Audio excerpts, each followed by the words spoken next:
morning, everyone, and welcome to the September 26th, 2023 Blue Earth County Board of Commissioners meeting. If you can, please stand for the Pledge of Allegiance to the flag.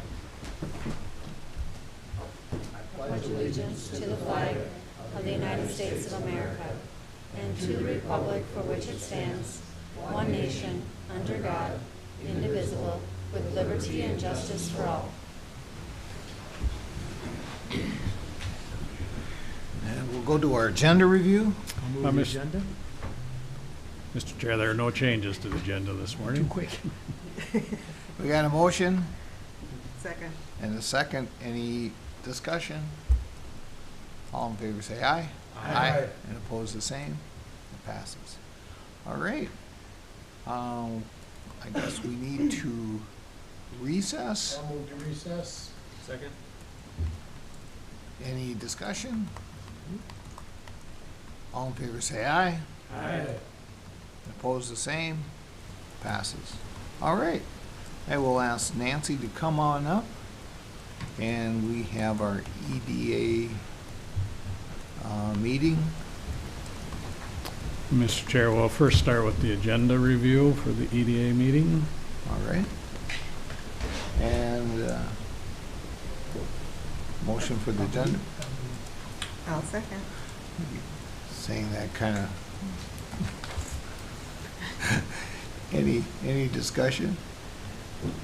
All in favor say aye. Aye. And opposed the same. It passes. Move the minutes of August 8th. Second. All right. Any discussion? All in favor say aye. Aye. And opposed the same. All right. Good Now, good morning. We're going to have our Public Housing Agency annual plan public hearing.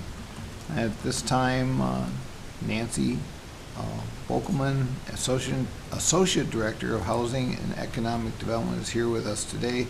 Nancy, would you like to provide comments regarding the plan before we open the public comment portion of the hearing? Yes. So annually, we do bring you this plan, and it's kind of a comprehensive guide, kind of a high overview of the operations of our programs with our policies and procedures and our strategic initiatives to address housing in our community. We do use a number of tools that you review on an annual basis as well, and some of those tools we have listed there are our payment standards, which help regulate affordable rents, and our utility allowances. In addition to that, we have an administrative plan for our voucher program and an admission and occupancy plan for our public housing. And so we do review those at this meeting as well. And then we do have a number of special vouchers that we use to meet certain needs in our community. And that's those project-based vouchers that we use to leverage new affordable housing units in our community. We work with families on self-sufficiency and considering home ownership. And then we do have special population vouchers for mainstream for the non-elderly disabled, the VASH vouchers for veterans, the foster youth to independence vouchers for youth, and then we have emergency and stability vouchers for preventing homelessness. And then in addition to that, we do use preferences on our waiting lists to prioritize people in need, and some of those we really wanted to highlight were the governmental action preferences, which really helped us during the pandemic. And it also helped us this year when Pole Road Apartments had a fire and displaced a number of families. We were able to prioritize those families and get them housing right away.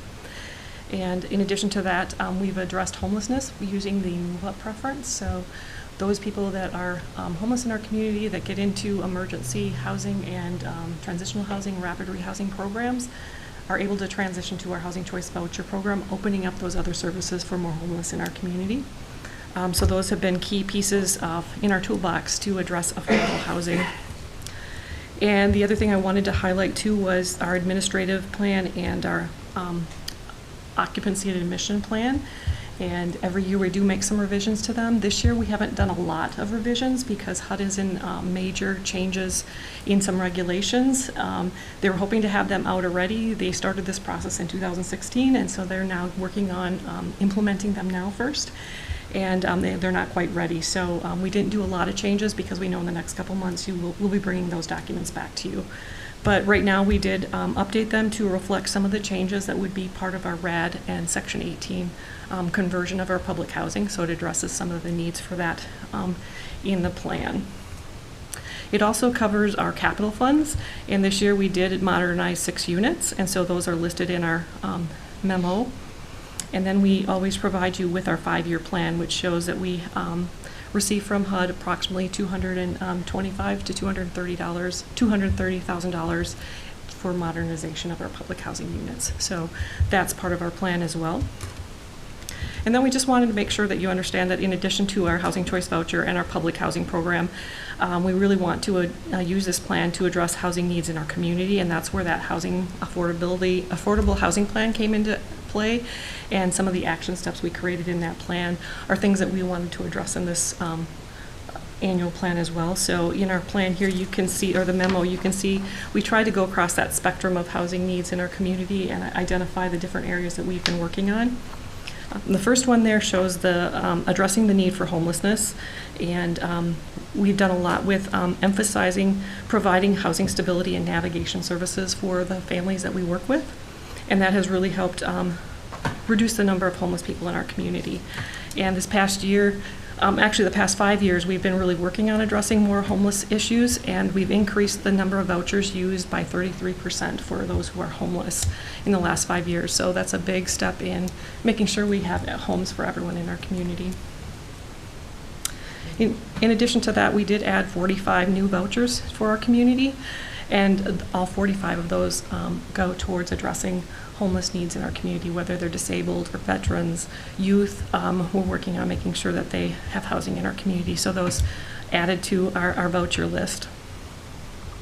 And then we always want to highlight our voucher program and our public housing program, showing that they are high-performing programs in our community. And I know 2 weeks ago we went to a NARO conference where our state HUD office was there, and they really brought to light the fact that Minnesota is ranked top in the nation for providing occupancy in our public housing and housing choice voucher programs.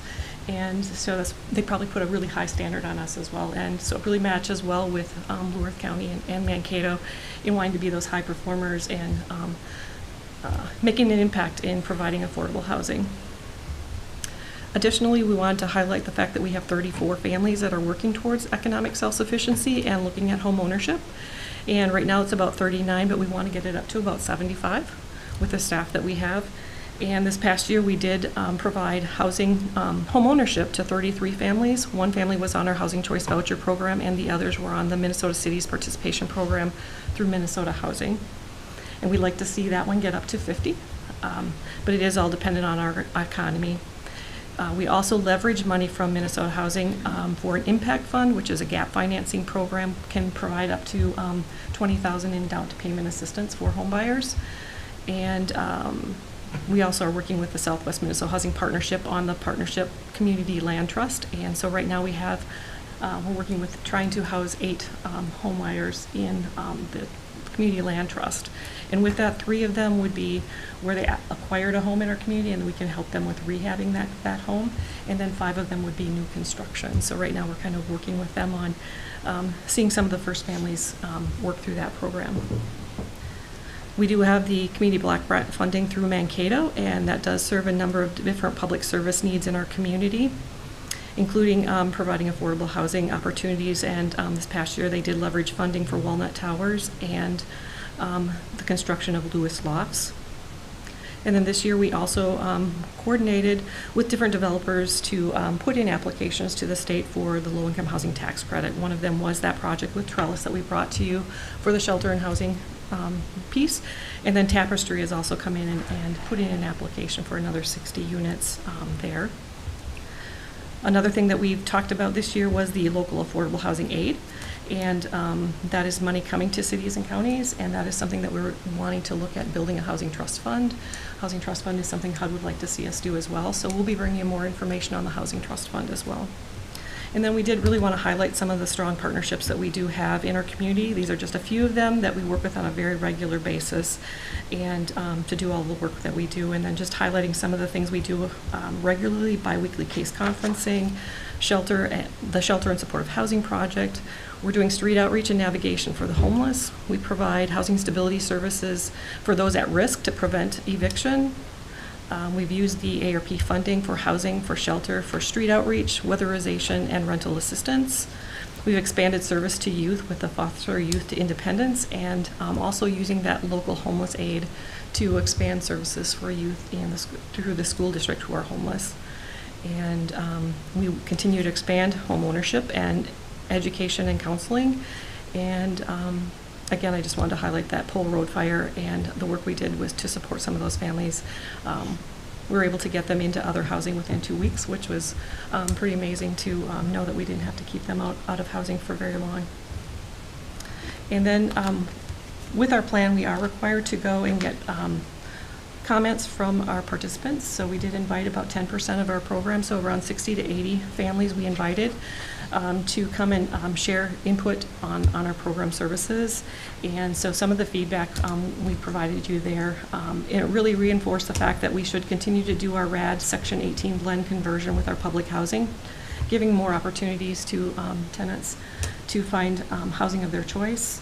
We continue to provide economic opportunities under our family self-sufficiency program and home ownership, and maybe even expand some educational information to participants on their ability to use portability and transfer it to other jurisdictions. And then we will continue to build partnerships with our community to stabilize families. So with that, I would take this back to you to, following the public hearing, to approve the Public Housing Agency plan. All right. Thank you, Nancy. At this time, we'll open the public comment portion of the hearing. If you'd like to make a comment, please come to the podium. State your name and address for the record, and comments from the public are expected to be civil and respectful. Please note that this meeting is being recorded and there is a 5-minute limit. The county administrator will give you a 1-minute warning and let you know when you've used up the allotted time. In addition, the board may restrict or limit the time allotted to a person whose remarks are repetitive or are not relevant to the matter under consideration by the board. Is there anyone wishing to make comments on the 2024 Public Housing Agency Annual Plan? Is there anyone wishing to make comments on the 2024 Public Housing Agency Annual Plan? And for the last time, is there anyone wishing to make comments in regarding to the 2024 Public Housing Agency Annual Plan? Hearing no comments, I will close the public comment portion of the hearing. Are there any further questions or comments from the board? I don't have any questions, but thank you very much for all your hard work. Nancy, you guys do a great job with Thanks.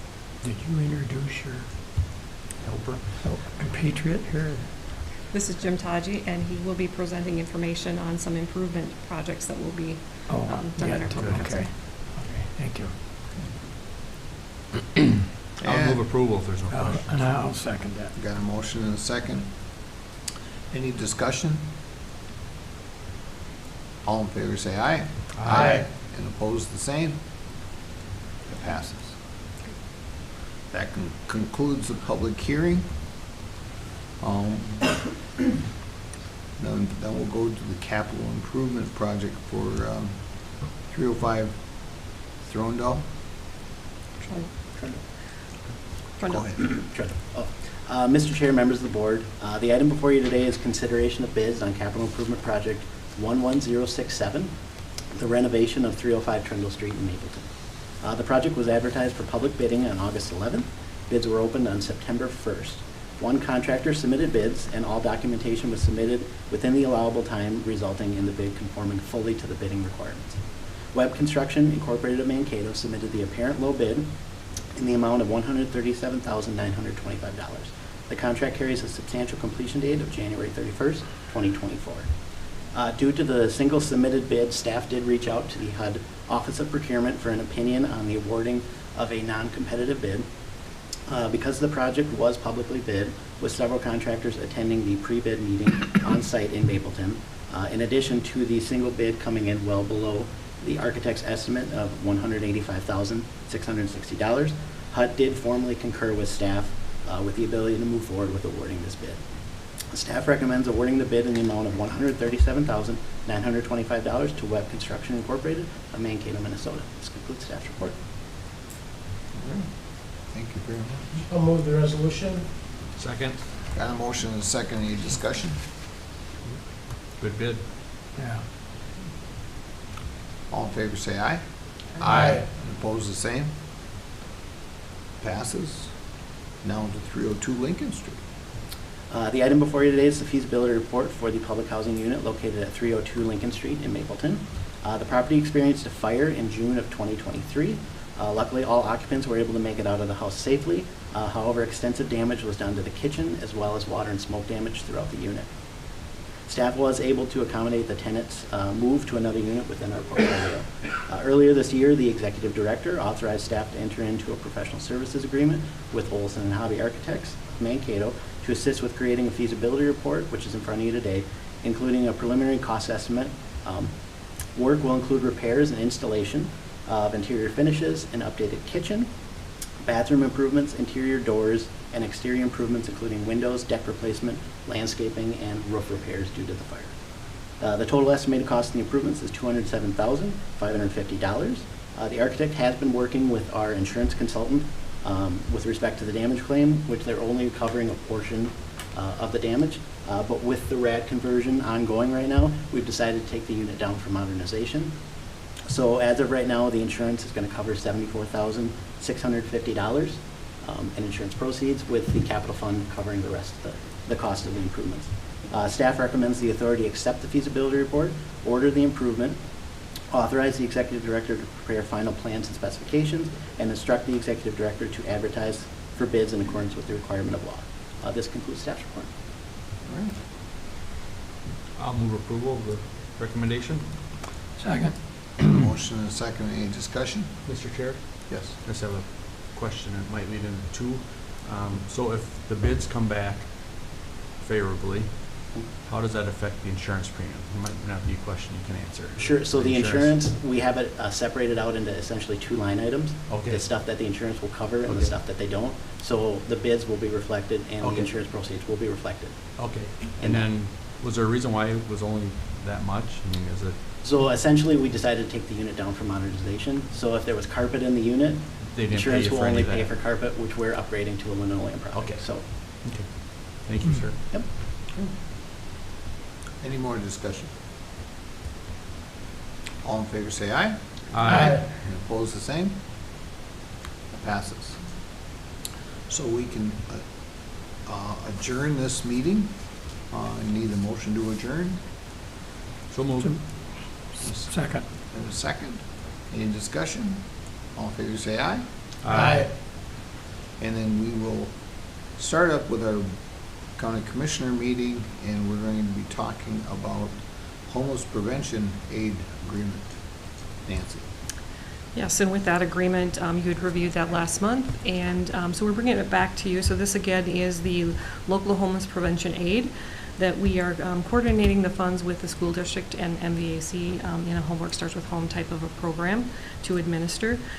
We did bring you the agreement, and when we took it to the city for approval, they did review the agreement and took out all of the items that related to federal funding, which do not apply to this program anymore. And so we're bringing it back to you without the federal guidelines in the agreement. Do you have anything else that you would add to that? No, I think that Okay. sufficient. Okay. So nothing in the administration of the program or anything has changed, it's just the federal implications were taken off. Okay. I would move approval of the updated homeless prevention aid agreement. Second. We got a motion and a second. Any discussion? All in favor, say aye. Aye. And opposed, the same. Thank you, Nancy. Nancy, you sir. Thanks for your help. Thanks, Mike. All right. And Ryan? We Ryan Hineker up here to talk to us about County Ditch 26. Morning, everyone. Yes. Good morning. Welcome everyone to this public hearing for the proposed repairs to County Ditch 26. At this time, I will ask Ryan Hineker to read the jurisdictional documents for this hearing. Thank you. Ryan. Thank you, Mr. Chair. I'll start with the memo. Blue Earth County Ditch 26 is primarily located in McPherson Township. The proposed repair work for portions of this public drainage system include tree removal and brush removal, which is required in 103E Minnesota Drainage Code as part of the 2019 redetermination of benefits proceeding. Minnesota Drainage Code Statute 103E.021 requires permanent strips of perennial vegetation that shall be 16.5 feet in width and is so as not to impede future maintenance or inspections. The proposed repair work primarily affects the outlet portion of County Ditch 26 as proposed in the provided repair report. At today's meeting in the Blue Earth County Drainage Authority, we are asking the Drainage Authority to consider the approval of the drafted or subsequently amended findings in order final engineered plans and drawings to be prepared and made available for bidding. Hearing notice was mailed to landowners on September 13th, also posted in the Mankato Free Press on the 13th, and outside of our courthouse building here. That's all I have. I'll move to accept the jurisdictional documents under the legal record. Second. Got a motion and a second. Any discussion? All in favor say aye. Aye. And opposed, the same. That passes. We now need the repair report from ISG. If you could give your names and for us too. Absolutely. I'm used to seeing Chuck up here. I know, you got the B team today, I'm sorry. Oh, I don't know if I'd no. agree with that. Yeah. Well, good morning. My name is Mark Order. I'm a civil engineer with ISG filling in for Chuck today. I have Jacob Mueller with me. He's done the majority of work on the project, so I'll let him talk through most of our presentation that we have here today. As Ryan mentioned, we are talking about County Ditch 26 and more specifically the outlet portion of repairs of the system. But I will let Jacob talk through kind of what he's worked on and present the project to you. Sounds good. Thanks, Mark. This project has had several landowner meetings up to this point, as well as a hearing back in June discussing potential abandonment of the system. At this point in the process, we're looking for approval for the repairs to the system, the proposed repairs to the system. Upon approval, construction documents would be developed and it would be publicly bid to complete the proposed repairs. Looking a little bit into the existing conditions and capacities of the area of County Ditch 26 we're going to be looking at. All in all, the system primarily lies within McPherson and Luray townships, including County Ditch 26 and its two upstream watersheds. It drains a little over 7,000 acres, which is predominantly row crop. The system was developed established back in 1911. Since that time, there's been several improvements. In 1967, a tile branch was converted to an open ditch. Later, in 1975, the outlet of the ditch was extended, deepened, and widened. And then most recently, in 2020, repairs were completed. At that time, a large stretch of ditch was cleaned, and several alternative side intakes were installed. So a brief look into the system. You see in the red outline is the boundary for the CD26 watershed. To the north, you can see the JD22 watershed, which drains into it. Lower on the east portion, that purple boundary represents the CD83 watershed, which drains right into CD26 just north of the project area. Looking into those 2020 repairs I just mentioned, at that time, 5,900 linear feet of ditch was cleaned. At that time, 17 side intakes were installed. Those are mainly just to reduce overbank erosion and enhance stability. So looking into the area that we're going to be discussing today, there's a lot of woody vegetation at that location. Woody vegetation is not desirable along the banks of the ditch for several reasons. For starters, it reduces capacity in major flooding events, and secondly, it reduces side slope stability. in that it reduces the ability for perennial grassy vegetation to establish in those banks. And finally, it reduces accessibility to maintain the system. With that, amounts of sediment were discovered in this area of the system, over 1 foot, which reduces capacity for upstream users. With that in mind, we can start looking at our proposed repair. A few things we look for in a repair. The first being we maintain the originally constructed ditch grade and geometry. What that means is we don't propose any change to the drainage coefficient or the capacity of the system. And on top of that, then there's no change to the adequacy of the outlet. With all these in mind, of a standard repair, which just consists of tree clearing, maintaining side slopes, we can look into alternative BMPs or best management practices. Things pertinent to a project like this would be alternative side intakes, like the ones I previously mentioned, which would just kind of help enhance stability. So here in the picture, you can see kind of the proposed repair plan. This would mostly involve tree grubbing, clearing, restoring these side slopes to the original constructed condition, establishing grass banks, establishing a buffer to maintain the system, and then establishing those side intakes. Back in June, we had a hearing here to discuss a petition for an abandonment of this portion of the system. At that time, we determined that this portion of the system still serves a substantial purpose and therefore could not be abandoned under statute. Looking a bit into project cost, we see that on the top, the majority of this project cost would be coming in the form of tree removal. The project in total is estimated to be about $340,000. 130 of that is proposed to be tree removal. Other portions, such as tile outlet repair, repairing tile outlets found in the area, side slope repair, ditch cleaning, reseeding these areas after the fact, make up the remainder. With that, I'll hand it off to Mark to go over some of the construction practices. Thank you. Thanks, Jacob. Just going quickly through some of the construction things that you'll see on site. So, we looked at the project cost, and in total we're over that $175,000 threshold. However, we may be able to divide the project into a couple different portions, perhaps split out the tree clearing as a bid, and may not meet that requirement for public bidding.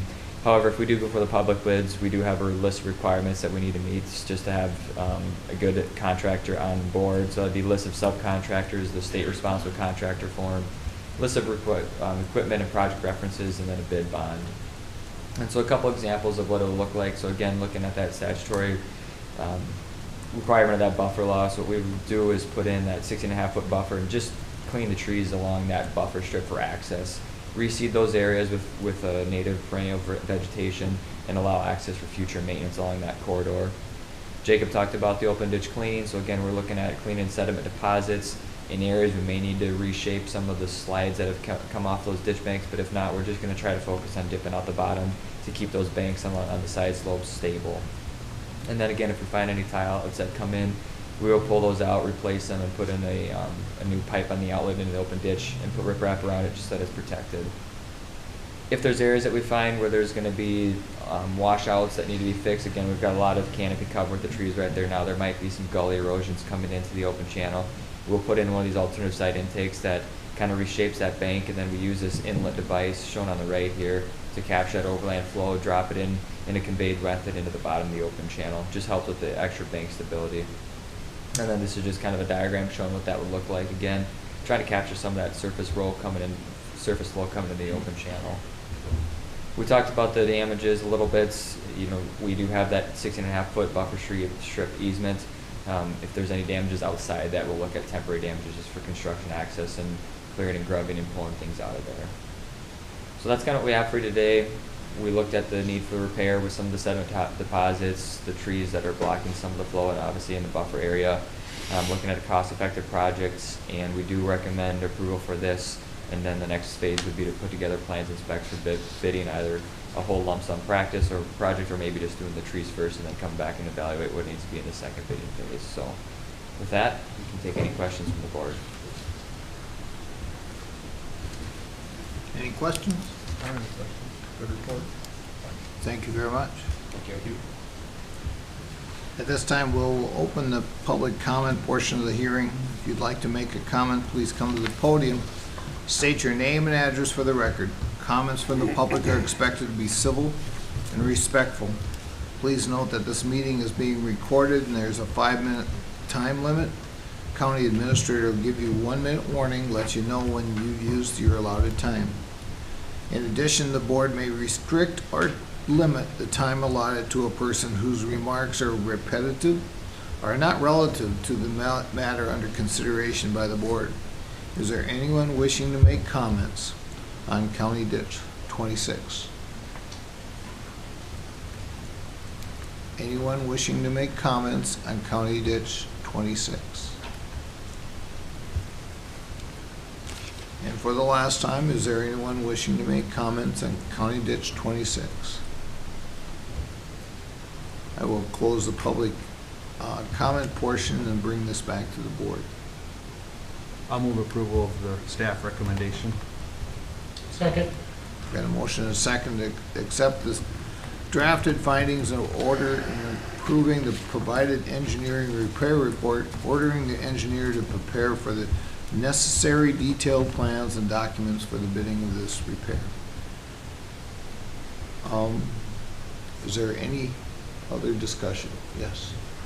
Not maybe pertinent to this, but it is. I mean, with this heavy vegetation and extremely high cost of tree removal, I think that just shows how important it is we keep maintenance of all of our 108 ditches in the system so we don't get to this point. Make it, you know, when it gets to be pretty heavy, it gets to be pretty spendy. Agreed. Mr. Chair, Yes. to follow along that, it creates issues because people like those trees there, and that's, you know, you go in and remove them, it just causes other challenges, which it was impressive that they summarized this ditch into 15 minutes or so, because we spent many hours talking about this very issue. So, thank you. Any other discussion? All in favor say aye. Aye. And opposed the same. That passes.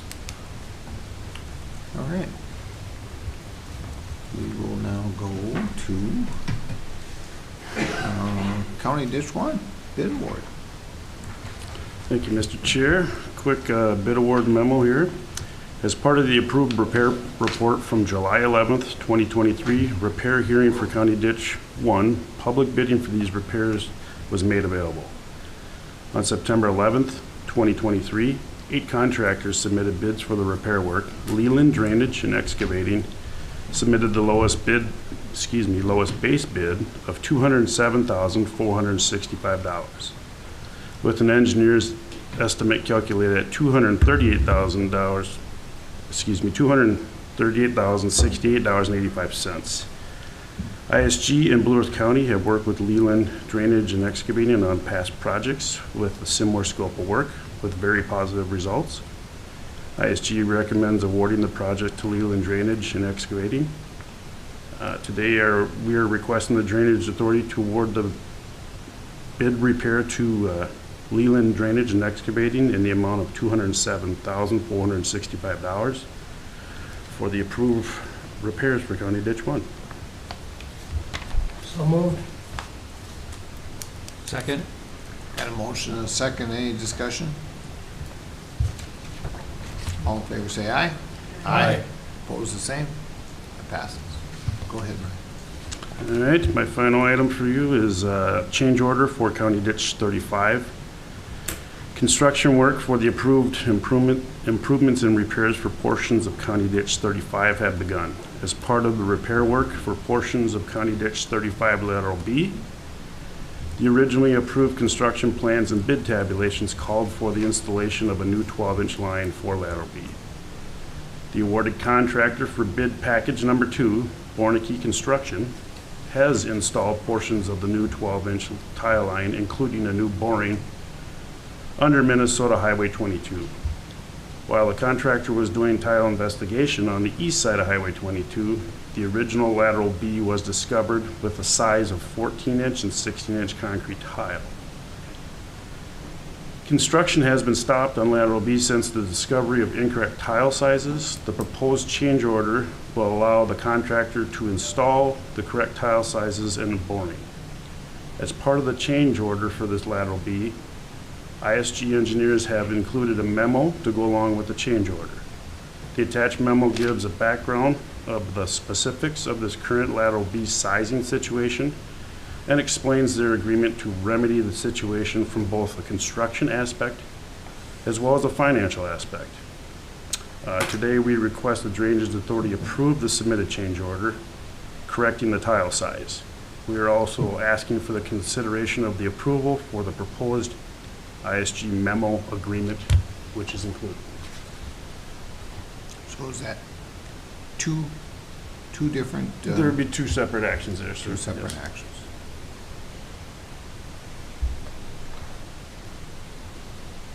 Bring that to the board. I'll move approval of the change order. Second. Got a motion and a second. Any discussion? All in favor say aye. Aye. And opposed the same. That passes. And for the second, The agreement, yep. There's an Agreement? agreement in the memo. I Yeah. would approve, make a motion to approve the agreement between ISG. Second.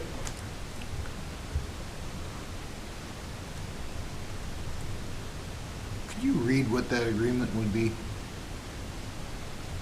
Let's summarize it. You want me to summarize it? something? Yeah. So the agreement, we had some discussions in the background of costs. After sitting down with various members from ISG and our staff here, the agreement proposed by ISG is to, there will be a reduction of their staff time or their staff costs reflected on our invoices to cover that already incorrect installed tile size.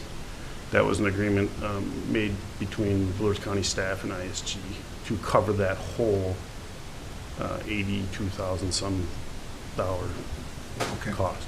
Mr. Chair, I might jump in here and just say that, it was recognized that there was an error in calculating or estimating the size of that tile. We appreciate ISG's willingness to not shift that change order cost to the landowners on the ditch system, but recognizing that we need to hold them harmless. And so that's the agreement is there'll be a credit back to the county, which will ultimately eliminate the cost to the landowners on that ditch system. Thank you. Any more discussion? All in favor say aye. Aye. And opposed the same. And that passes. Thank you Okay. very much. Thanks for very that much. explanation. Thanks, Gay. Thank you.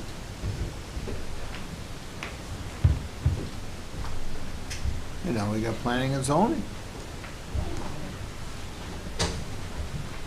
Good morning, John. Good morning, John. Oh, and Dane you got today too. Morning. Morning, Dean. How are we this morning? Doing well, thank you. There you How go. about yourself? Good. The next item on the agenda is planning and zoning. Planning and zoning staff are here to present their action items. These are public hearings. Public comments will be allowed in just a moment. Comments from the public are expected to be civil and respectful. And please note that this meeting is being recorded and there is a 5-minute time limit, and the county administrator will give you a 1-minute warning and let you know when you've used the allotted time. In addition, the board may restrict or limit the time allotted to persons whose remarks are repetitive or are not relevant to the matter under consideration by the board. I'll ask the planning and zoning staff to please introduce themselves for the record and introduce the first item before the board. Go ahead, John. Thank you, Mr. Chair. John Considine, Property and Land Supervisor. Our first item here this morning is PC 23-23. It's a request for review and approval of an interim use permit by John and Catherine Kaliski to operate a sawmill and associated uses as a Level 2 home occupation in the agricultural district. Property is located in the southwest quarter of the northwest quarter of Section 19 in Decoria Township. The property has a location address of 56815 178th Lane, Good Thunder, Minnesota 56037. At the Planning Commission meeting, staff presented the report. The applicants were present and available for questions, and there was no public comment. The Planning Commission had no questions or concerns regarding the proposal, and following the discussion, the Planning Commission, by roll call vote, voted unanimously to forward a recommendation of approval of the request to the County Board based on the findings and conditions recommended by staff. And the board action this morning for this item would be passage of the resolution based on the recommendation of the Planning Commission. Thank you, Mr. Chair. Thank you. At this time, we'll open the public comment portion of the hearing. If you'd like to make a comment regarding PC 2323, please come to the podium, state your name and address for the record, and is there anyone wishing to speak to PC 2323? Is there anyone wishing to speak and comment on PC 2323? And for the last time, anyone wishing to comment on PC 2323? If not, we'll close the public comment portion. Is there any comments from the board? No, sir. If not, is there a motion to approve the resolution based on the recommendation of the Planning Commission? Second it. Got a motion and a second. Any discussion? All in favor say aye. Aye. And opposed the same. Motion carries. Would staff please introduce the next item? I think it's PC 2423. Correct, Mr. Chair. PC 24-23 is a request for review and approval of a request to vacate a utility easement lying between lots 14 and 15 of Terrace View subdivision by Lee and Christine Bohr. Property is zoned rural town site and located within the Urban Fringe Overlay District in the southwest quarter of the northwest quarter of Section 4 in Decoria Township. At the Planning Commission meeting, staff presented the report. Representative of the applicants was present and available for questions, and there was no public comment. The Planning Commission had no questions or concerns regarding the proposal, and following discussion, the Planning Commission, by roll call vote, voted unanimously to forward a recommendation of approval of the request to the County Board based on the findings and conditions recommended by staff. And the board action this morning would be passage of the resolution based on the recommendation of the Planning Commission. Thank you, Mr. Chair. This time we'll open the public comment portion of the hearing. If you'd like to make a comment regarding PC 2423, please come to the podium and state your name and address for the record. If anyone is wishing to speak regarding PC 2423, please come to the podium. And the last time, anyone wishing to comment on PC 2423? If not, we will close the public comment portion. Any comments from the board? No. I'm looking for a motion. I would move approval with the planning and zoning's recommendation. I'll second it. Got a motion and a second. Any discussion? All in favor say aye. Aye. And oppose the same, and that passes. The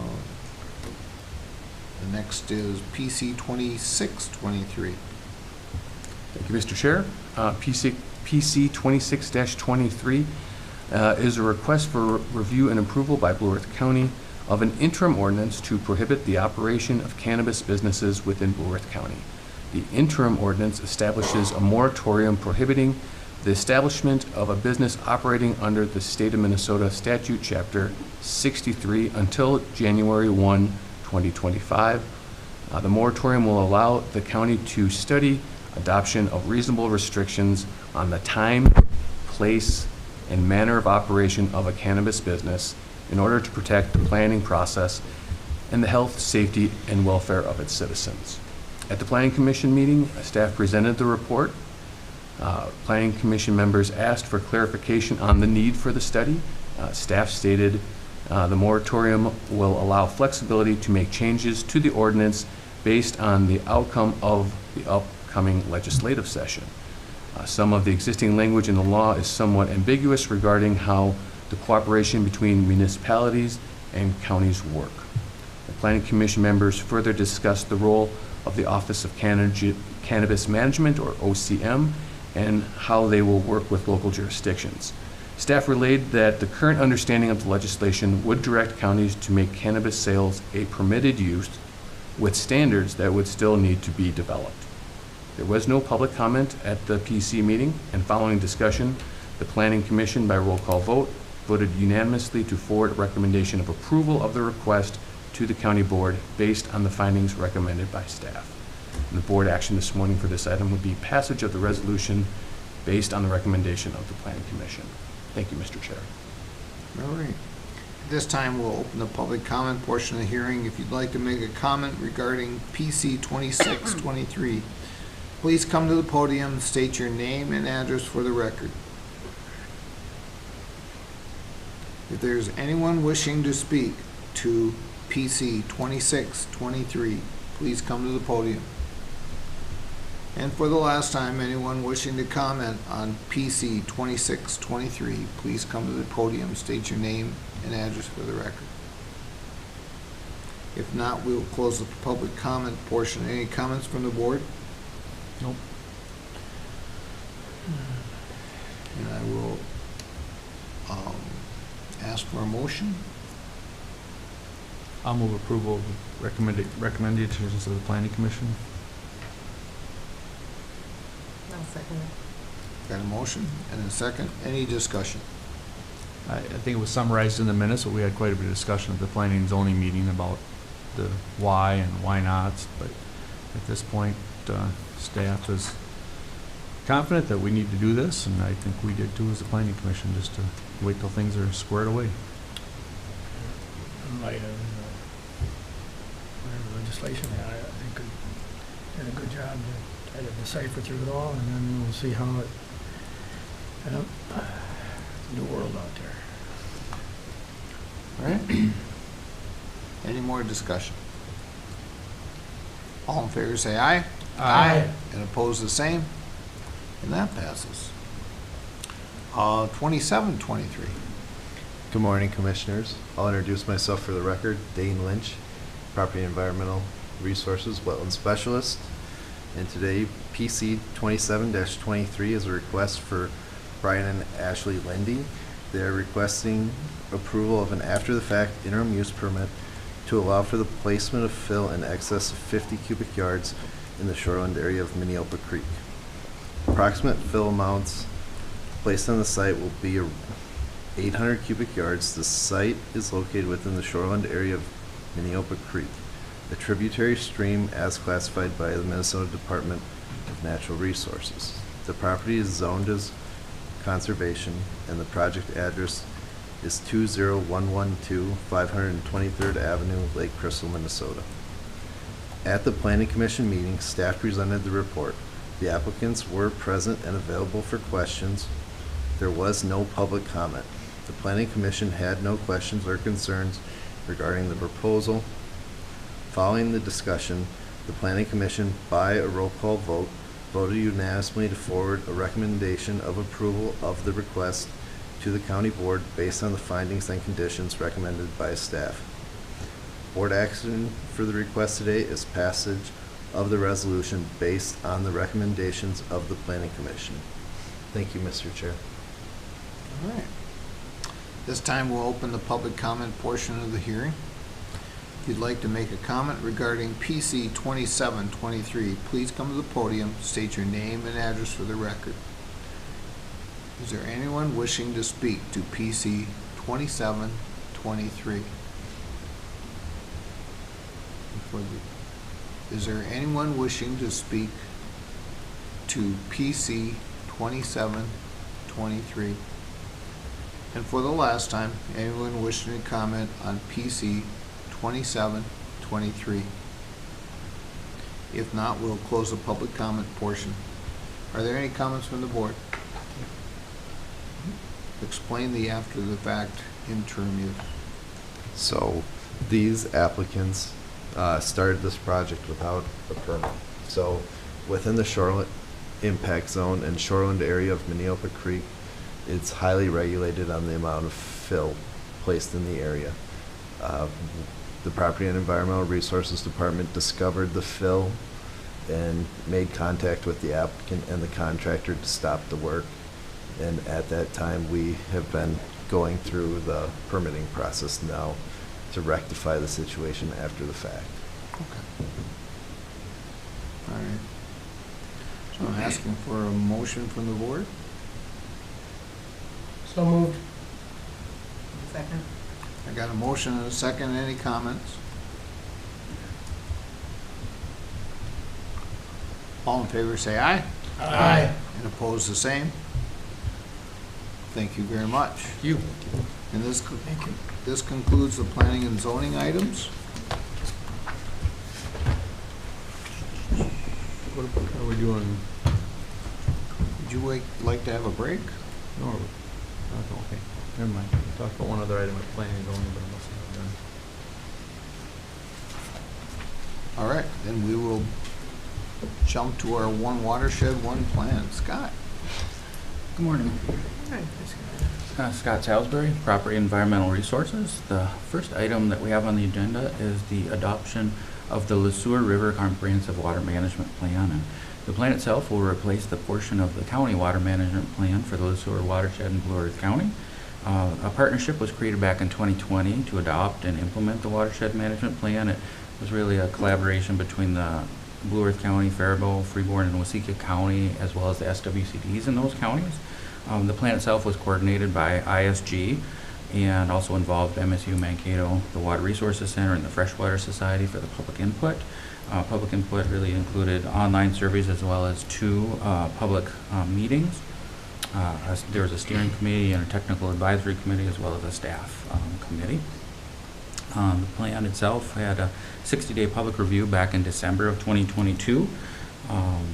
In Blue Earth County, there's several different priorities that are important to the county. Two lakes are priority lakes in the watershed of Belura and Madison Lake. There's also priority watersheds around the St. Clair area and then the lower Cobb River. Groundwater protection is another key item that's in the plan. Public hearing on the plan was held in Pemberton back in March of 2023. And then in April of 2023, the policy committee for the One Watershed, One Plan group forwarded to the Board of Water and Soil Resources for their state agency review. And the Board of Water and Soil Resources approved the plan on August 24th of 2023. And the final step in the planning process is for each local jurisdiction within the watershed to adopt the plan. And the requested board action is a resolution to adopt the Le Sueur River Comprehensive Watershed Plan. All right. Do we have a motion for a resolution to adopt the? So moved. Second. We got a motion and a second. Any discussion? I would just add, Mr. Chair, from our first policy committee meeting on March 8th, 2021, to our 25th meeting last Friday, just with policy committee and recognizing and appreciating staff sitting on the advisory and technical committee with their monthly meetings over the last time. There's been a lot of blood, sweat, and maybe even tears sometimes on this process. It was democracy at work, where we talked about a joint powers agreement versus a coalition and things like that, but we got through it all. It took longer than maybe should have, in my opinion, but would urge that we adopt this plan. We got it right. But you're saying there was a lot of work behind this. There was a lot of work. There was a lot of hours of working together. As we all know, watersheds don't respect jurisdictional boundaries, and when you get multiple counties involved and agencies and things like that. But this is a good plan, and look forward to actually getting to do something now besides just talking about it. So implementation, I suspect, will be much more fun than the planning process. Hope so, yes. Hope is not a strategy, Scott. Appreciate your. Any more discussion? saying I appreciate Kevin's involvement. I Yep. remember the beginnings of We're, it. I was. we're blessed to have Kevin on there because he doesn't, and, you know, he understands these probably more than most of us do just because he works with it daily on his farm, so we appreciate that. All in favor, say aye. Aye. And opposed, the same? And that passes. Go ahead, Scott. Okay, the next step in the process is really the implementation process and the governance process that Commissioner Papp mentioned. As you mentioned, there's a lot of discussion on the structure moving forward, and some watersheds, like the Watonwan watershed, chose to use existing entities. They chose the Greater Blue Earth River Basin Alliance, whereas this committee chose to go with a joint powers collaboration, which really the structure utilizes the existing staff and existing boards to implement the plan. So it's very similar to the planning process where the key parts in the plan will come back to the Blue Earth County Board for approval. There is a policy advisory committee that Commissioner Papp served on, and that'll serve, as to make recommendations, very similar to the plan, but make recommendations on adoption of whether it's budgets, implementation strategies, et cetera.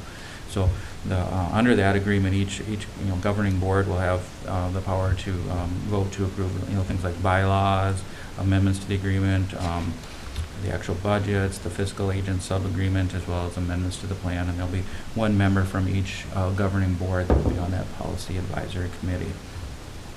There'll also be staff. In this case, the committee is called the LeSueur Implementation Team. There will be a technical advisory committee as well. The initial joint powers agreement that we're asking for approval of, it designates Waseca County as the plan coordinator, and the Waseca County Soil and Water Conservation would be the fiscal agent.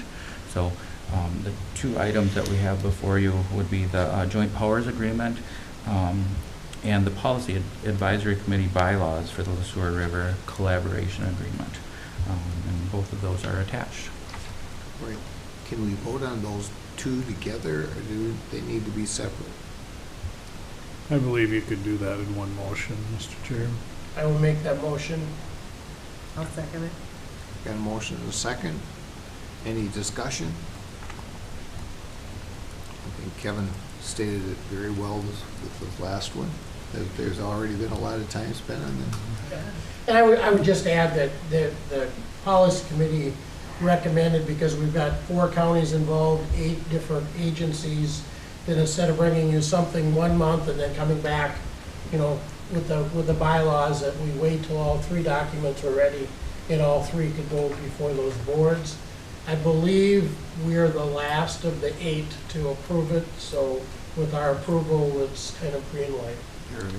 Mr. Chair, I might jump in here and just mention that this is a little bit of a different joint powers agreement, so it is a collaboration, which means more items will come back to this body for approval, as well as the other partners needing to do individual approvals of items that, typically we've seen the joint powers board approve items and not come back to the individual partner board, so that'll be a little bit different. And we'll see how it plays out. I probably wasn't the biggest fan of this collaboration model, but we'll see how it goes. And I apologize, we could have not been the last county approving this had I not been in kind of scramble mode at the last meeting. So I did delay this, so my apologies to our partner counties. I'm sure it'll be fine. All right. All in favor, say aye. Aye. And opposed, the same. Thank you very much. And now we're going to have one plan. Yeah, one last watershed item is the Blue Earth River One Watershed, One Plan process. And so that process is just, in the starting stages here. Back in May of this year, the Blue Earth County Board passed a resolution to support the watershed plan moving forward. A grant application was made to the Board of Water and Soil Resources for planning for the Blue Earth River watershed. On August 24th, the Board of Water and Soil Resources approved the grant to create the Blue Earth River watershed plan. That planning effort will include the counties and soil and water conservation districts of Blue Earth, Faribault, Freeborn, Jackson, and Martin counties. The city of Fairmont has also opted into the planning process, so a little different that we'll have a city involved. Their drinking water supply is in the Fairmont chain of lakes, or influenced by that, so they want to be an active participant in the planning process. Martin County Soil and Water Conservation District is going to serve as the fiscal agent for the process, and Faribault County Soil and Water Conservation District will be serving as the grant administrator. A memorandum of agreement for the watershed planning effort has been drafted and reviewed by the organizations. The agreement was based on the Board of Water and Soil Resources template and is attached. After the planning agreement would be signed by each organization, a work plan, template, or timeline and budget would be done. And it's really expected late fall of this year that planning in the Blue Earth River watershed would get started. So the board, requested board action is approval of the memorandum of agreement to implement the Blue Earth River watershed plan, and that agreement is attached. Looking for a motion. I'll move approval. Second. Got a motion and a second. Any discussion? Mr. Chair, I think it's important to recognize in this one, we've got the planning process and then there'll be implementation. As this memo indicated, in this particular watershed, Cottonwood and Watonwan counties have opted out of the planning process. They're not going to be involved with that. Similarly, the LeSueur River that we just talked about, LeSueur County opted out of the planning process. But just because you opt out of the planning process doesn't mean once the plan is in effect and approved and it becomes implementation, you still can be part of that. So, you know, we opted out of Cottonwoods here a few months ago and things like that as far as the planning process, but yet the portions of the county in that watershed would still be able to opt in for the implementation. Correct, Scott? Yes, definitely correct and well stated. I noticed, and this watershed actually reaches down into Iowa, correct? Correct, yep. Does the Iowa counties have anything to do with what we're doing? That's a very good question. The planning process really is dictated by the state, so Right. I'm not sure if there will be any involvement with Iowa. Obviously, the watershed modeling would take into account the water, whether it's flow or potential pollutants that would be coming from Iowa, but I guess that remains to be seen how and if Iowa. Because, you know, the one county has a very, very big portion of Correct. the watershed. So that's always, obviously, you know, not only do we stretch from different counties, but we stretch from different states. And of course, state law is so much different, you know, so, but thank you very much. Any more discussion? All in favor say aye. Aye. And opposed the same? All right. Thank you so much. Thank you. Scott? Thanks, Scott. All right. Mark? Hi, Mark. How are you? How are you? Oh, wonderful. Go ahead. Okay, thank you, Mr. Chair. Mark Manderfeld, Property and Environmental Resources. Our department is here today to request approval of a resolution authorizing the county administrator to execute a real estate purchase to acquire land adjacent to the Ponderosa landfill. The land in question is approximately 8.3 acres that would lie northwest of CASA 34 or directly south of the customer service building located over at the landfill. The resolution delegates the authority to the county administrator to negotiate and execute a real estate purchase agreement in the amount of $57,700 plus any reasonable fees. As we continue to work with the property owners and hopefully pursue a closing, we've ran into or discovered some concerns related to the transaction, and those concerns may delay or prohibit us from purchasing the land. But we're hopeful that we can work with those property owners to alleviate or remedy those concerns and then still proceed.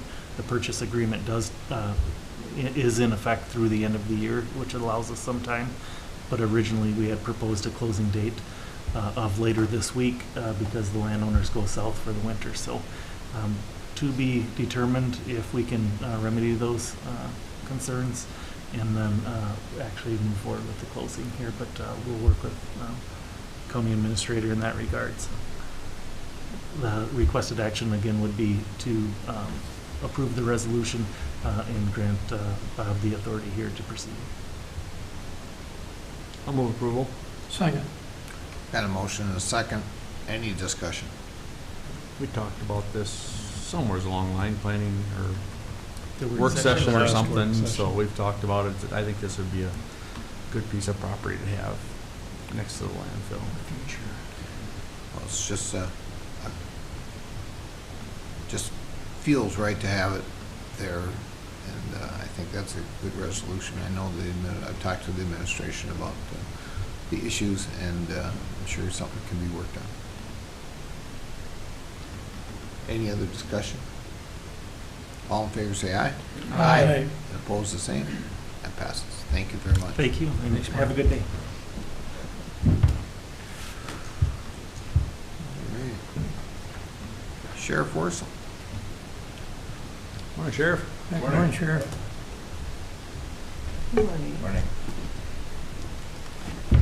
Morning. The first item is the Drug Task Force Joint Powers Agreement. There's no change to the content of this agreement. I cleaned it up 5 or 6 years ago and it was reviewed by Pat McDermott. This is just a fresh signature page that Commander Rush is required to get as part of the new grant cycle. And historically, we've always had the sheriff's signature on it and the county board chair. I'll move approval. Second it. Got a motion and a second. Any discussion?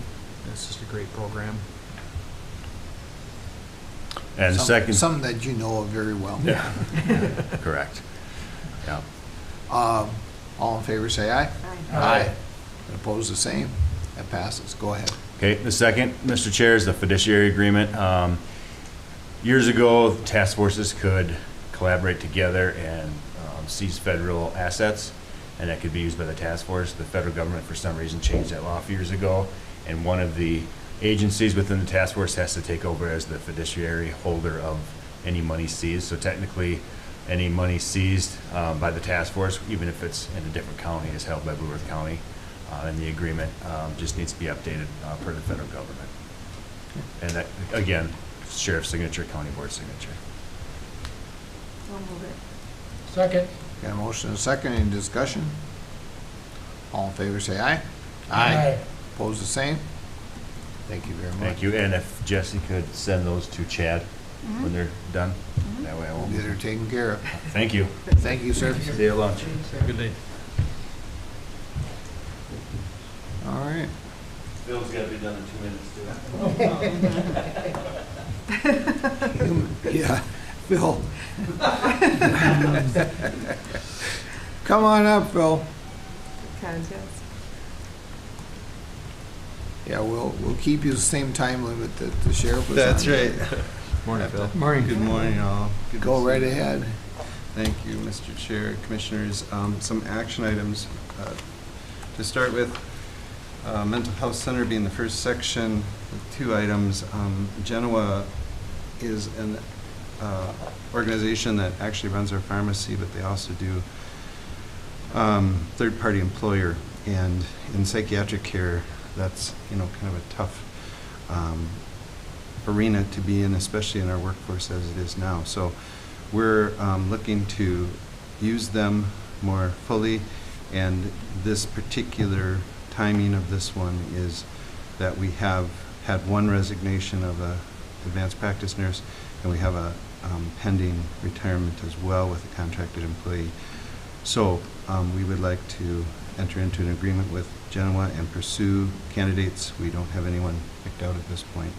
But one of the differences, the why, is that they will do the recruitment, whereas in our current provider, we are left to do the recruitment, and we don't have great pathways to do that. And so they know how to do that, and we're part of our impetus to make this change.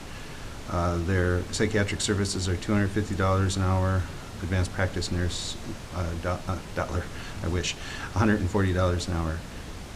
And then the package includes wages, benefits, insurance, and overhead. Max for the contract is up to $84,000 annually. And there are 2 out clauses depending on what presents, 30-day and 60 days. So that gives us some assurance if this isn't working out that we can, again, go back to the drawing board. The effective date would be as soon as it's approved by the board, and then 5 years after the effective date would be the term of this contract. The second item under Mental Health Center is FMAP funding for Blue Earth County Mental Health Center. This is a grant award to our initiative, our 10-county initiative, to help with navigation and patient seating in our clinic. So these funds allow us to buy some furniture and other pieces of workflow equipment that will help us mainly in the lobby of the mental health center. Sometimes it's hard to find this kind of money. One-time grant, $42,765.20. And then we also have a almost $8,000 fiscal host fee that we received. So a total of just over $50,000, term January 1st of 23 through March 31st of 24. Supportive housing, next section, Hearth Connections. Much like the sheriff presented, this one doesn't have any money attached to it, but we are extending our agreement with Hearth for the comprehensive housing contract, which relates to the Housing Trust Fund. There's a lot of layers to our housing projects, and this one does not include any changes to the HUD part of that, but it does realign our language. And let's see, the effect will be, date of effect would be October 1st of 23, reviewed annually or more if required or desired. Next section is our management information systems within our human services umbrella. Next Chapters Technology is a vendor that we've used for many years. They have now offered a portal which really offers self-service to the people that receive the care, so they're able to look up, much like an electronic medical record, their status. It helps with timely submissions and documentation. It intelligently routes documents and provides reminders and automation to the benefit process, so everything's kind of sped up in one place. There is a one-time purchase fee of $45,000, which we pay in 2 installments, and then the first year, 2024, is $15,750 for the annual support, and then there's a 5% increase over the next 2 years through 26.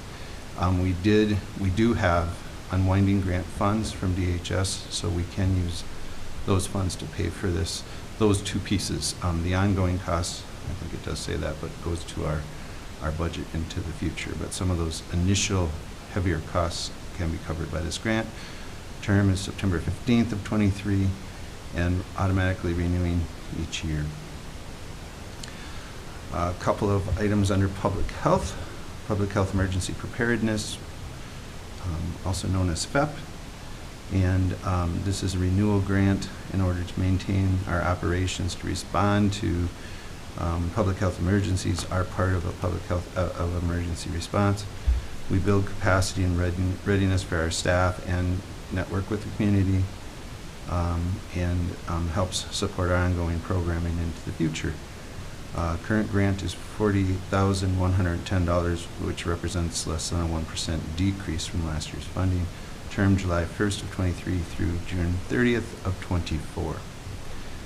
Also under public health, Minnesota Department of Health, hepatitis B. This is not a big grant, but an important one. It provides vaccines to infants whose mothers have been diagnosed with Hep B during pregnancy. We can do case management and follow along for 28 weeks into gestation. And public health then also does contact tracing to see if anybody else has been exposed or there's any other concerns, casting a wider net. This is a renewal. There's an itemized schedule of activities that is how we get paid, and so that's per case and per service provided. The term is October 1st, 23 through September 30th, 28. And finally, an appointment to our Mental Health Task Force, David Johnson. He is a member of our Second Step Clubhouse, act as a consumer rep for the regional management team, and is a resident of Blue Earth County District 4. Those are my action items for today, Mr. Chair and Commissioners. All right. For a motion? I'll move. Action item. Second. Got a motion and a second. Any discussion? I'm interested on the public health emergency preparedness. And it says that it was reduced by less than 1%. Right. Which makes it sound good, except that cost went up Absolutely. much higher, so we actually got a real reduction in the grant. For It sure. cost the county more because the state's not paying their way. For sure. That's the math. That's correct, Mr. Chair. All right. Just had to make that little point. Well, and just alone, we always look at just our staffing costs and trying to be competitive in the workforce and how much those have gone up, and it creates a significant hole in our budget. Absolutely. right. Unfunded mandates. Right. I've heard that before. Yeah. Yeah. Any other discussion? All in favor, say aye. Aye. And opposed, the same. Thank you very much. And we have some informational discussion items for We do, Mr. Chair. Commissioners, we have two areas just to look at. They're very straightforward, and I think they're fairly familiar to the board, but it's really important. I mean, they are from last year. We close out the year and present on last year's data year over year. So 2022, the first one about out-of-home placement. A lot of this, and Ann provided some notes at the end that I won't go through just to kind of give perspective. But the pie charts are pretty clear that our parental drug and alcohol use combined with abuse and neglect are the lion's share of what happens for any child entering into out-of-home placement. So although we have some kids that are very difficult to serve, which is kind of that third category of behavior and disability, by far the issue starts with our parents and especially with chemicals. And so that has not changed, but we're certainly trying to get ahead of that. When we can't, we want to make sure we're protecting children. One of the ways we can do that is by getting them to a safe place and getting their feet back underneath them. I've done this work for a lot of years, and the transition back then to the home is always difficult. So it's not a magic wand for out-of-home placement, but it is a safety issue. Placement expenditures, you can see are fairly straightforward again, and consistent year over year. Foster care being the highest, and then correctional facilities also our utilization there. Bob and I have talked about for years the residential treatment percentage is not a lot, but the cost for some of our care, especially when we talk about our bed placement crisis, going out of state can be very expensive. And then exits out of home placement. The largest one is to another guardian or another person, most often a relative, and then also back to the parent to reestablish the family, which is what we'd always prefer. That's kind of our job one. But we also rely heavily on family and kinship care, which helps us a ton, and then adoptions are part of that as well. It's the last graphic, just 59% were placed with relatives or kin, and that, again, if we cannot reunify, that would be our next best option. How is that bill compared to other counties? Ooh, It that's- just seems like a good number. Yeah, it's a really good 59%. question. I think it is. I think we put a lot of emphasis on that. They do have all of that. We have lots of dashboard with a lot of statistics. I don't have it off the top of my head, Commissioner. fine. I just- But, yeah, I think we compare favorably for Yeah, sure. Because we really do search. We're required to do a full family search because sometimes kin is out of state, but they're willing to take a child. And that just is such a better transition than, just somebody they don't know at all. And so, we've done specialized training this last year with our whole staff, front desk all the way through on trauma. And it's very traumatic for that child. I mean, we are trying to provide safety to them. That's our goal. And it's a good goal. But it is traumatic. It does affect them greatly. So if they go with aunt or uncle or grandma or grandpa, that's a much better transition than just, they get that the message is my parents aren't able to care for me, and it's a really tough reality check. The other slide here, or series of slides, is similar, pretty straightforward, about child protection data, which can be related to out-of-home placement, but out-of-home placement is much wider than our child protection work. No surprise to the board that neglect is the highest category again, followed by physical abuse. And sometimes that sexual abuse can vary. Just one or two cases can really affect that once we get down on the list. Neglect always being the most representative of what we're about. And I think all of those are very significant to look at regardless of the percentages when any kind of maltreatment happens. The interventions, this, again, for the board, most of you are aware, we have a family assessment, which is more coming alongside the family, and then we have family investigation, which is much more of, kind of court-ordered. The degree of the concerns are so high that we have to involve Pat and his staff. And so those are different pathways that we have.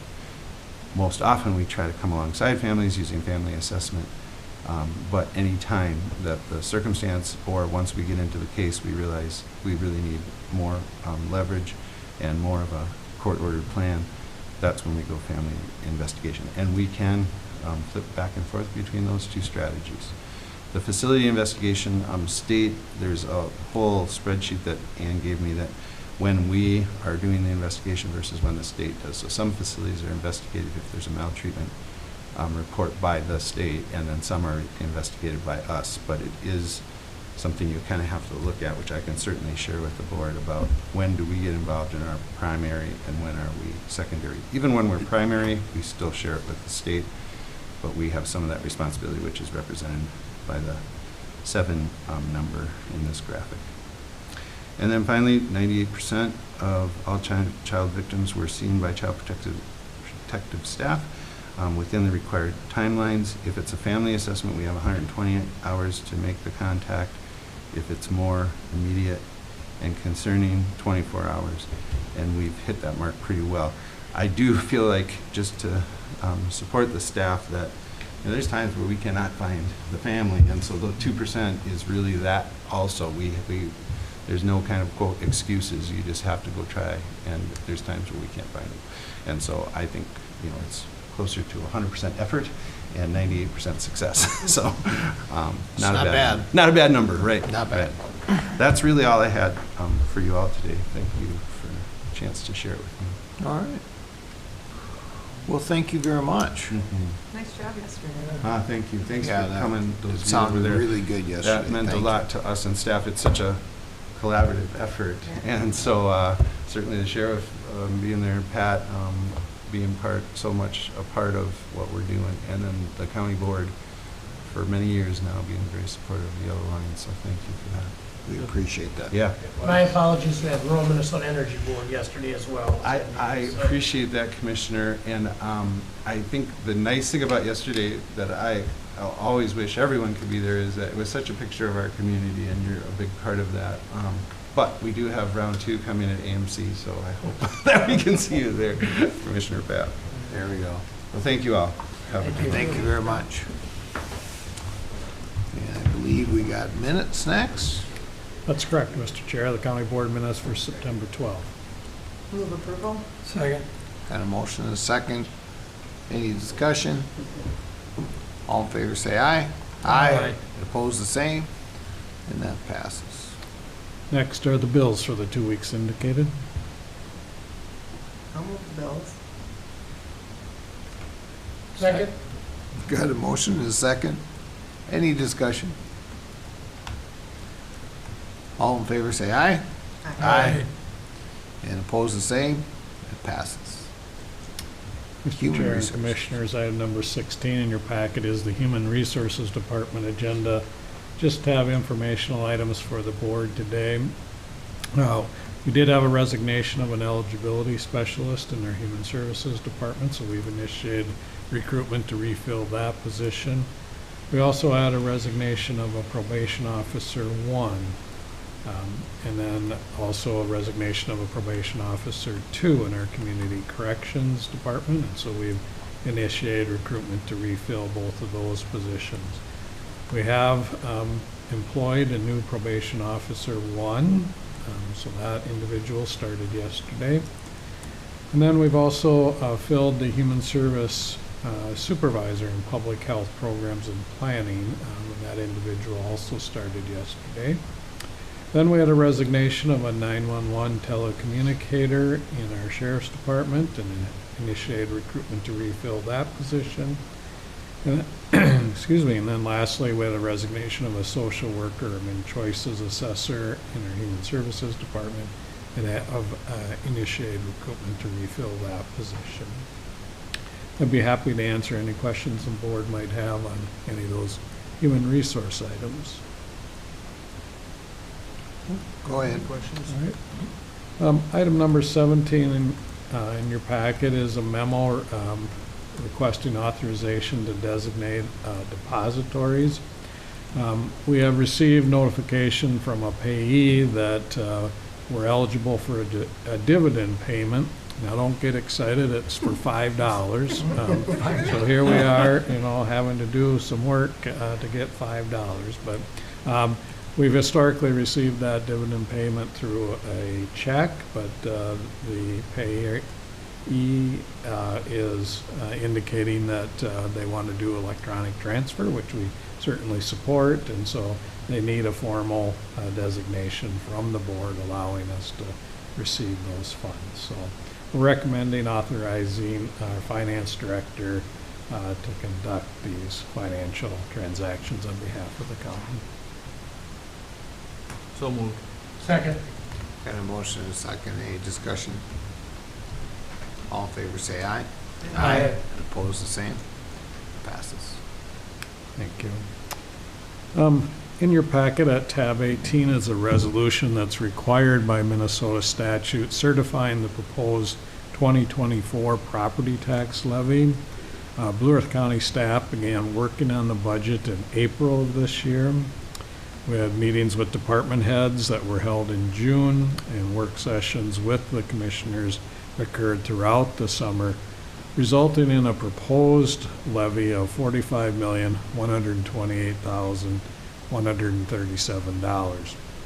This proposed levy is a 5% increase over the levy that was assessed in 2023. Residential property owners will likely see the county portion of their property tax be relatively flat compared to this year's tax bill. The same will likely be true for our commercial industrial properties. On the other side, agricultural and apartment property owners will likely see increases in the 10 to 38% due to increasing valuations of those properties. We are appreciative of the Minnesota legislature for providing some increased state aids to keep this levy recommendation lower than it would have been without those aids. We are still seeing increased pressures on wages due to the challenging labor market. We also are seeing service demands that are leading to increased staffing needs, as well as inflationary impacts on operational costs, which have all led to this level of levy that's being requested. At this time, I'm recommending the 2024 proposed property tax levy of $45,128,137 be certified to the Blue Earth County Finance Director. I'll move it. Move approval. Second. Got a motion and a second. Any discussion? Mr. Chair, Bob summarized it very well with the extensive work that went into getting this budget put together. And appreciate all the help from the staff and efforts of the department heads and all the work they've done also. Agreed. People don't know we start working on this in spring before it comes to this point.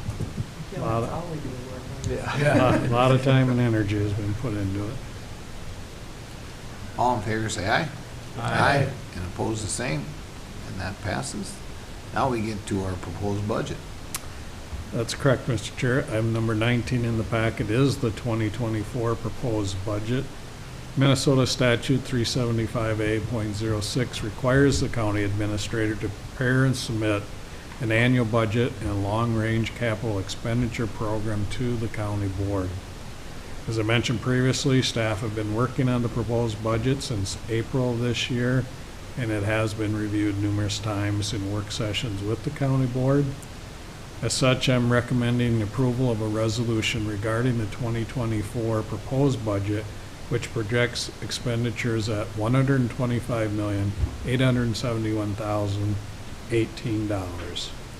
I would also point out that the public hearing to discuss the budget will be held on December 12th of this year at 6 p.m. here at the historic courthouse. Move approval. Second? Got a motion and a second, any discussion? All in favor, say aye. Aye. And opposed, the same, and that passes. All right.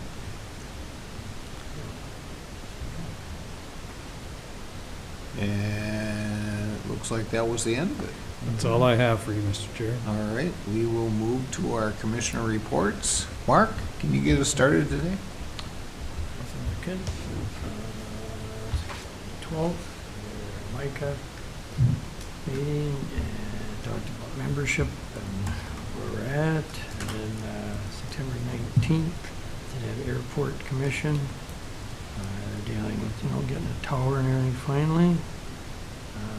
September 20th, did have MV, the Minnesota Valley Council of Governments meeting, and that was kind of long because, well, we got a tour of the drummer, the whole complex, drummer hockey and all.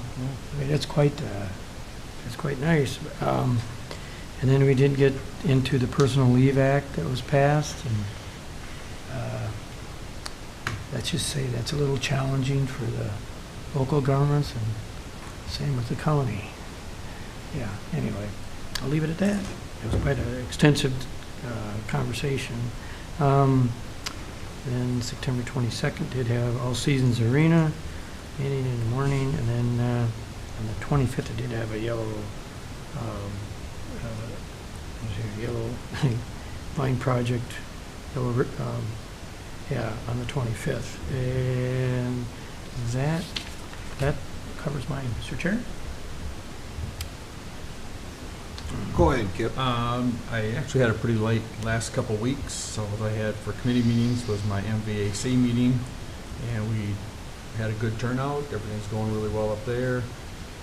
Got the new roof put on the building and just finishing up getting the solar panels put back on it, and they're doing really well with the thrift stores, both of them. New Ulm was about ready to go broke about 9 months ago, and we got the manager to go over there and help turn it around, and they're going to show a profit this year of about $30,000 to $50,000. So, Wow. pretty exciting because What a difference a good manager makes, huh? yeah, and they were really worried about losing that over in the New Ulm area. I know when Charles Grugesberg was on there, every time we brought up proposals and wanted for MRCI, he would shut that down right away because it's important to the community, and that one's still going also. So, and then I was at the township officers meeting. Ken Tesey spoke about the farm market and the farm economy here in Blue Earth County. It was very interesting, and then Eric Weller was there, talked a little bit about his role as emergency manager on behalf of the sheriff. And then several ditch meetings and some road issues, and of course always planning and zoning issues. Sounds like you were actually pretty busy. Yeah, there's plenty to do, but yes. All right. Kevin? Since our September 12th last board meeting, attended the AMC Policy Conference on the 13th to the 15th, including the Minnesota Rural Counties meeting, and then Environmental Natural Resources Policy Committee met for 2 days. On the 20th, had the opportunity to give the welcome and interact with all the IT directors. Blue Earth County hosted their statewide annual conference, so that was I've never been in a room with that many IT people in one time, so I had lots of answers to my questions. 21st, I participated in the first NACO EMS, Emergency Medical Services Work Group. I've been asked to sit on that as we're looking at some of the challenges of specifically rural ambulance services and some of that sustainability. And then that evening, as Commissioner Brunder indicated, was the township quarterly meeting. September 22nd, participated both in the LeSueur One Watershed, One Plan Policy Committee, as well as the Gabirba Policy Committee met. And then yesterday, the 25th, PACE and the Rural Minnesota Energy Board had our meetings in Slayton. A lot of discussion, not only renewable energy, but also landfill liners, the waste energy importance and things like that, as we are looking at less and less room in the landfills across the state. That completes my report. Thank you. Patty? After the last board meeting, I too attended the AMC Fall Policy Conference, so that was my first. And it was Health and Human Services is the committee I'm on, and it a bit overwhelming for me, but it was good. Monday, the 18th, I had my FIGA meeting with NACO. On the 19th, the NACO regional call. 25th, I did the yellow line report out. And that's the end of my report. And for myself, after our September 12th meeting, I went up to the AMC Fall Policy where we had our AMC Board of Directors. Also attended the Minnesota Rural Counties Caucus meeting. Interesting talks there. I attended transportation policy during the week. It was a good policy conference, I felt. On the next week, I had the Minnesota Transportation Alliance fly-in that I went to in Washington, D.C. We were able to talk with Senator Smith, Senators Klobuchar, and then Representative Finstead, all along with listening to a lot of other representatives from across the state of Minnesota. Yesterday, I attended the Yellow Line Project, which really makes me feel really good about Blue Earth County and what we've done for stuff like that. And that'd be the end of mine. Ask for a recess. So moved. Second. Got a motion and a second. All in favor, say aye. Aye. Aye. And opposed, the same. And we are recessed.